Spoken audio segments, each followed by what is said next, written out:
Kaspar. I used to work for Google Search for an extended period of time. All of which is of very little consequence for you, of course. You don't care, you only care to rank your website better, and that's the thing I would like to help you with.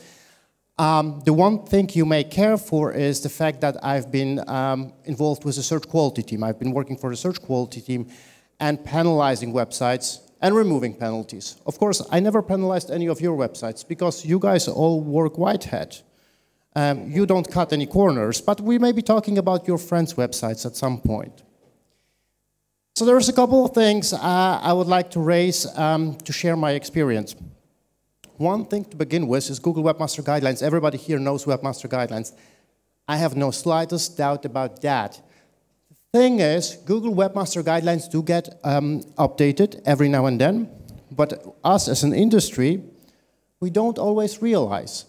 So sometimes there's a quiet update that takes weeks and months for Search Engine Journal or Search Engine Land to pick it up. And meanwhile, we've been working still based on the information provided before. So it is a good advice, it is a good practice to check on them every now and then if you're not doing so because you're familiar with it.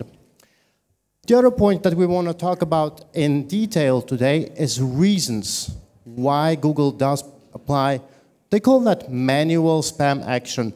And I'm making the translators team life hell by raising the euphemism manual spam action because it really is a euphemism. It is a penalty, but they can't say it like that. So the reasons for manual spam actions are manifold. They can be on and off page. We will talk about that in very much detail in a few slides. Now, this slide is interesting because every time I say there is a timeline to penalties, there is a couple of people in the room and their faces light up like a cartoon cat. Because they go like, what? They do time out eventually? That's fantastic. I can sit it out. Well, not your penalty because you don't have penalties, but no, your friend can sit it out. Except it takes a very, very, very long time for penalties to time out to begin with, and they can be reapplied. So sitting out a penalty is not really a viable business opportunity or a business option. You have to get rid of them. The scope is important. So penalties can be applied to a website, and there can be a multitude of penalties that are applied for different reasons to different bits and pieces of the website. You can have a website being penalized on the root, so the whole thing is penalized. Or you can have a penalty applied to just granular patterns, or maybe to a directory or a subdomain, all of which is possible at the very same time. Now, this slide, I replaced that slide recently because my business partner, Search Brothers, who is a fellow former Search Googler, thought the nuclear mushroom cloud was too distracting. It was really disturbing, but the impact really is disastrous. The impact penalties can have can be initially barely felt. Over time, it can increase in scope. So it is very important, again, I'm going to say that time and again, it is important to get rid of penalties, remove them in its entirety as soon as you can. And last but not least, and this is a nice introduction to our next part, there is the communication. So for a number of years now, Google does communicate their manual spam action. They call that manual spam action warnings. For obvious reasons, it's not a warning because, if you've been shot, there is not much of a warning, and you only receive those notifications subsequent to the penalty having been applied. So it isn't much of a warning, but yes, there is communication, and that communication is important. It is the first step to understanding how to address the issue, and it is important to read them accurately. The vast majority of Google messages, of Google warnings, refers to on-page violations. Now, this is the worst one. We're here in France. Is it okay to be explicit? Or do you have to be very PC? Explicit? A little bit. Okay, so total spam, that's Google's way of saying your site is really shite. It's really, really beyond. It's never going to rank. It's really the worst of the worst. Whenever that message comes into Google Search Console, a message center, it basically says, major spam. It means like, that's not going to happen. The consequence is that the website is removed from the Google index altogether. So even with the site operator, it's not that it doesn't rank. It doesn't really exist in Google index. It can be addressed. Every single penalty can be removed, but it will take quite some work. But it can be done. And that's a generally very important thing to remember. Every single penalty can be removed, and it should be removed. There is a variation of that message, and that says, your website isn't spam, like total spam, it's just a little bit spam. So not major, but we're still not friends. That is usually applied to websites that have content quality issues. Think of websites with doorways, or think of websites that have very little original content.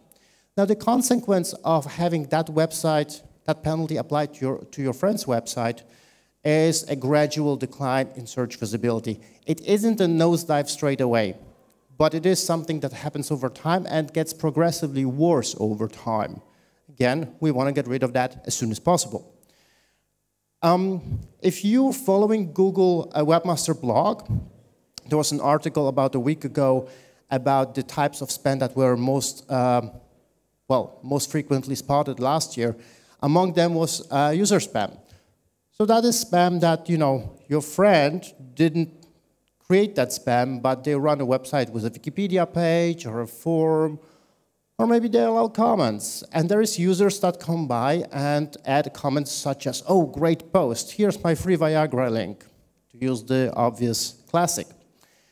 So whenever that happens, whenever that takes over the, a vast part of the website, Google will highlight this and will say, we understand this is not your fault, but it's your house. You need to take care of your house. So you're having user-generated spam. Get rid of it. Another, and again, this was mentioned as a very frequent type of spam for last year. Another type of spam that Google highlights that isn't of the webmaster's doing is hacked websites. So your content management system has been compromised, or maybe your server isn't secure. The consequence is that not yours, but your friend's website gets compromised in the sense that there is additional bits and pieces of content that you didn't really vouch for. You don't want to have that content. Again, those Viagra links, whatever it is. Every now and then, Google would add to those messages actual links that say, here are instances, and you see them at the very, very bottom of the slide. It would add instances where they say, look, this is where the spam is. Start your investigation there. The penalty associated with this message is a very severe one for a very simple reason. Your site, your friend's website doesn't go down in SERP. No, what happens is that the website gets highlighted as one that has been compromised. As you can see, it says, this site may be hacked. It's just a message. It has one consequence, though. No user in the right mind would actually click on that. Like, I spend a lot of time in Germany. No German would ever click on that. And I don't think the French are very different, and presumably you're targeting international audiences. The consequence here is users see your website rank, but they don't click on it. Your user signals go down because they indicate to Google your website isn't really what they're expecting. And your website's rankings are compromised for an extended period of time. So, again, something we want to get rid of as soon as possible. And there is one of my personal favorites. There is incorrect structured data. That's just Google's way of saying you're trying to cheat on the SERP real estate and you're not getting it anymore. If the structured data was very, very, very optimistic, something like this, so the number of ratings very consistent the same, and the ratings all being 5+ stars, or 4+ stars, that's just not realistic. Because you're obviously always going to have more people that are unhappy with the product, that say something about the product, rather than having a lot of happy users and nothing else. So when Google determines that structured data that is being used isn't really accurate, they call that deceiving, they're going to take it away from you. The site will still be ranking perfectly fine, but the SERP real estate is gone. The downside really is, whenever that happens, the penalty can be removed. Getting back in Google's good grace and having that SERP real estate, that additional reviews, those additional stars, that takes for a very long time, takes weeks and months than something else. Now, there is, last but not least, one message that is associated with linking, and that is for essentially giving links away very generously according to Google's mind. Some people are laughing. So whenever Google would notice that a website is giving away PageRank passing links on any random anchor that, seems desirable, commercial anchor, they may highlight that to the website's owner and say, we don't trust your outgoing links anymore, and we're going to discount them. Of course, that link selling still goes on, and the people buying those links continue buying those because they don't know about that message. They may be receiving another message, and that's the one that is the single one that is associated with off-page signals. And that essentially says, it says in Google's lingo, unnatural inbound links found. What it really means, you've been link building and we caught you. We caught you with the hand in the cookie jar, and that's the big slap on the wrist. That message is the one that we have seen most of the time for the last 2 years working with clients. That's something that Google really goes after.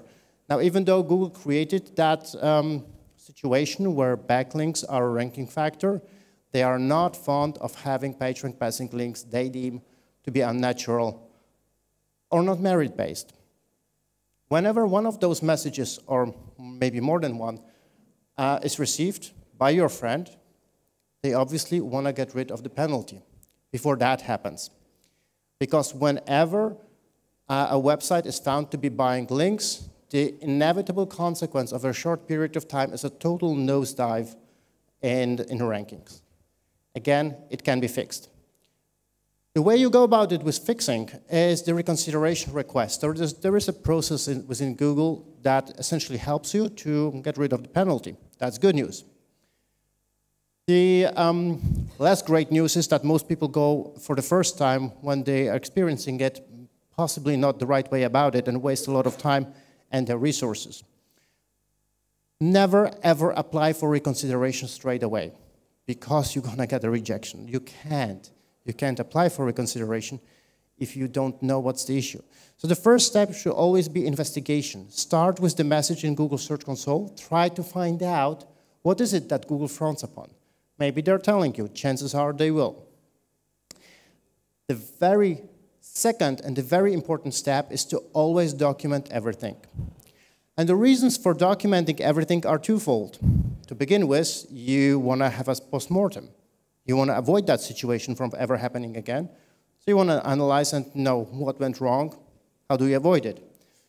But the other point is that you will be actually needing bits and pieces of that documentation for the rationale that you'll be sending to Google as part of the reconsideration request. So make sure to document everything. In the process, it is of the greatest importance to use the right data. Google Search Console data is important. Personally, I find the tool most accurate, even though I'm not a huge fan of the new interface, but I think I'm in good company here. It is the only source where you actually get information about how Google sees your website, but it is so insufficient in volumes. Especially when it comes to websites that are experiencing issues around content quality, you need to crawl the website with another crawler to understand where are the doorways, where are the lean content pages. If your site is experiencing issues around linking, you have to find a critical volume of data so that you can investigate the backlinks to begin with. That's not going to be done with Google Search Console only. So here's a selection of tools. They aren't paying us for saying that. I've been recommending those tools for many years now, mainly for the reason we use them. And these are the tools that are great in supplementing the data that you will be needing, both to crawl the website, but also to crawl the backlinks. So Google Search Console, great. You will be needing to supplement it. When trying to mitigate a situation where the issue is around content quality, adding unique selling proposition is key. And it is, in fact, key to the success of the website to begin with. So, and this is important to remember, taking a step back, we need to recall that Google really doesn't care which website ranks. They don't care whether this is your website or one of those giant websites that you're thinking about now, or their own property. They don't care for that. From a search perspective, they care that the users indicate with their behavior they're happy enough. Because that's how their business model works. In order to be that website that gets you those signals, those positive signals that yes, we are living up to expectation, you need to be providing added value. And communicate that, of course, through snippets to begin with, but also living up to that expectation on the actual landing page. That added value doesn't mean writing content, because you can't do that. A lot of people tried, and it's tedious and extremely time-consuming, and it really doesn't lead to anything. It can be data. It can be a service that is vastly superior to everybody else. It can be on a price level. It can be all of these things combined, but it has to be something that makes the website and landing pages stand out in comparison to those 9 other landing pages that compete for the exact same spot. By the way, do you notice those short URLs at the bottom? There's actually some articles penned either by myself. This one here specifically is penned by Philly Visa, my business partner. Again, that guy worked for Google Search as well for a long time. Highly recommend it. Happy to share them on Twitter. That's my way of getting more Twitter followers. Now, back to penalties. When we talk about penalties that are associated with backlink signals, with off-page signals, it is fantastic if your friend is able to remove some backlinks. But realistically, it's going to be very difficult. Because if you've been building links on scale, as can be done, it is being done, and I'm talking real scale, so 100 million backlinks over a weekend, that's proper scale. If you've been doing that, there is nobody you can reach out to remove those backlinks, because they don't exist, right? This is all completely automated. So it's going to be very difficult, but if you can remove some, please document it, because it's going to be a point that we can raise when we ask for reconsideration. For all the other 98-point-something million backlinks, there is the disavow tool. For those of you that never used the disavow tool before, it is part of Google Search Console and allows you to tell Google, we want to disassociate ourselves with this particular backlinks. We don't care for those. Before you go ahead and submit the disavow file, there is a free tool, doesn't cost you anything, and doesn't save any data. It's called disavow.tools. Again, the business partner of myself, Philly Visa, built that one, and it does one thing and one thing only. If you upload your disavow file, it will test it, whether it actually works for you. There we go. It will actually test whether it's correctly formatted. And it either will tell you, no, there is some errors, here is a brand new disavow file, you can use that one with the errors corrected, or it will tell you, go ahead, submit it. Free of charge, doesn't cost you anything, doesn't save any data, you don't need to apply for anything. Once you have submitted the disavow file, the job is kind of halfway done. Google will go ahead and confirm. They will say, yeah, cool, we got it, thanks, but that's about it. They will not tell how far they're using it, and it will still potentially take some time before they actually embrace it. But at least, job halfway done. Now comes the important part. The pen here, the pencil, is deliberately short because we need to write a reconsideration request for your friend. And that better be a very short reconsideration request. Let me give you an example, because I worked on these, and I've processed on Google's end probably thousands, if not 10,000 reconsideration requests. So a typical reconsideration would start somewhere like that. Hi, my name is Kaspar. Last Friday evening, I received a message that says I got a penalty. Thus, this is outrageous. We shouldn't be receiving a penalty. All of that, I'm trying to be funny here, all of that is a waste of time. Obviously, there is a penalty in place. Your friend couldn't be applying for reconsideration if there wasn't one. You can only apply if there is a penalty in place in fact. There's no need for introducing yourself. You can do that, but it's just, don't go there. A better reconsideration request goes something like this. Hi, this is the specific steps we have done to mitigate the situation and to abide to Google Webmaster Guidelines going forward. We have removed 10,000 backlinks, and we have disavowed another 1 million. We removed the doorways. Please have a look. That's it. Super short. Short reconsideration requests, much, much, much better. Trust me, I worked on them for a long time. There are a couple of points that I would highly recommend to avoid. Again, my experience is heavily tainted by the fact that I've been working with German webmasters for a long time. So German webmasters would often have a propensity for pointing out their legal connections, as in, if this reconsideration isn't processed in 2 days, I will ask my lawyer to take action against you. That's a bad idea. Well, your lawyer will tell you it's a good idea, of course, because they are charging you for that. There is no freaking way you can sue Google to remove a penalty. A lot of people died. 5 minutes? I'm going to try to speed up because we're running out of time. Don't pursue legal action. Do not go into denial, saying we didn't build those links, or saying I don't know what's happening here. That's not going to get you anywhere. Google will be sympathetic, but they're not going to remove the penalty. Do not try to attempt for emotions, saying I have a family to feed, I have employees to pay. Again, they may be sympathetic, but they're not going to go for it. It doesn't make your case stronger. What makes your case stronger is rather than saying, I'm sorry, je suis désolé, that's not going to help. What helps is to say, I'm going to be following Google Webmaster Guidelines going forward. I better follow them for a while, you know, just until, for a while.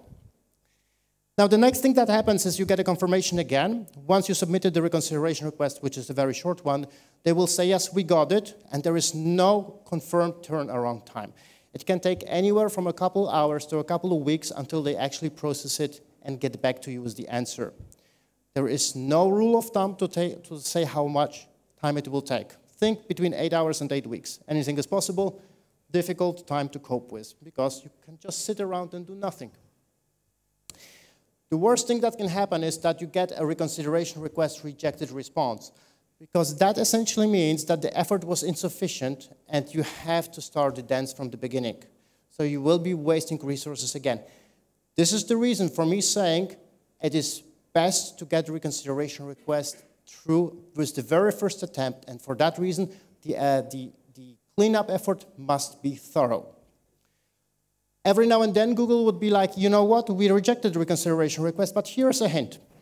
So there will be a message that says, you know, we saw you've done a lot, but here are those press release links. We don't like those so much. So they will give you a couple of hints. It's not about those 3 or 5 links they're sharing. It is, of course, about many, many more backlinks, but usually it would be the exact same type of backlinks that they're highlighting. So if they highlight 5 press release links, it will be about press release links in general. It doesn't happen all the time. Every now and then, and this is very, very, very rare. Your friend, if they see that, they are very lucky. Or not. Google will say, your reconsideration request was processed. And that's a euphemism, because that means we fixed the one penalty, but we found something else in the process. I'll give you another one. So kind of back to square one. It happens very rarely, because it's a very ambiguous message. Preferably, however, Google would say, yes, reconsideration request approved. And this is good news to some extent, of course, because that also means you can finally start working on the release that you've been working on and trying to improve your website and make it better and outcompete your competitors rather than holding back with everything, because there was a penalty in place and you couldn't release no matter what. All of that I have written up in a very, very, very long article on Search Engine Land. Use that link or the link I'll be sharing on Twitter. That was all of them. Thank you. Brilliant. Thank you very much. That was absolutely wonderful. Thank you. Merci beaucoup.